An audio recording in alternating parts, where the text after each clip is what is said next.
Саламатсыңарбы балдар? Азыр биз математика сабагын өтөбүз. Сабакка даярсыңарбы? Бүгүнкү өтө турган темабыз 241-мисалдан 247-мисалга чейин иштейбиз. Сабактын максаты аралаш аттуу сандарды бир орунду санга көбөйтүүнү билесиңер. Аттуу сандарды ирилетүүгө, майдалоого машыгасыңар, тез эсептөөгө көнүгөсүңөр, убакытты туура пайдалана билүүгө тарбияланасыңар балдар. Аттуу сандарды көбөйтүү жолун байка. Муну эки жол менен эсептесе болот. 3 см 8 мм-ди 4-кө көбөйтөбүз. Көбөйтсөк 12 см 32 мм болду. 32 мм бул 3 см 2 мм.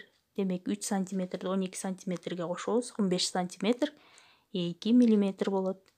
Эми муну экинчи жолу майдалап алып көбөйтсөк болот. 38 мм болот. 38 мм-ди 4-кө көбөйтсөк 152 мм. Ирилетсек 15 см 2 мм болот.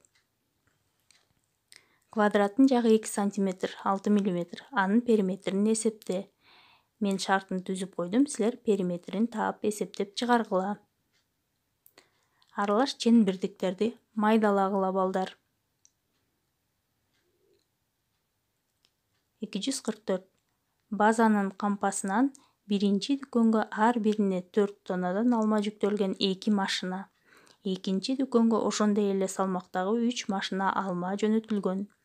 Дүкөндөргө бардыгы канча тонна алма жөнөтүлгөн? Маселенин шартын түзүп койдум, андан ары улап чыгаргыла. 245. Жагы 2 см болгон квадраттын периметрин жагы 3 см болгон квадраттын периметри менен салыштыр. Айырмасы эмнеге барабар? Эки квадраттын периметрин салыштырасыңар балдар.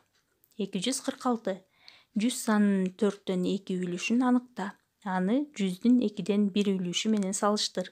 Демек 100 санынын 4төн 2ден үлүшү деген 100-дү 4кө бөлүп 2ге көбөйт деген сөз.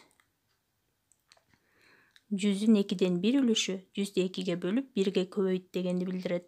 Бысы 1 дециметр кесинди сызып, анын 4төн 1 үлүшүн узундугун аныкта. Ал канча болду?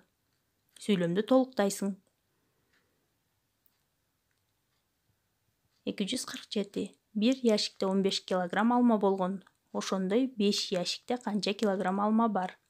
Эсептеп жазасыңар. Бысы жүргүнчү 1 саатта 5 километр жол басып өтөт. Ал ошондой эле ылдамдык менен жүрсө 3 саатта канча жолду басып өтмөк? Муну дагы аткарасыңар. Үйгө тапшырма 248-249 мисалдар.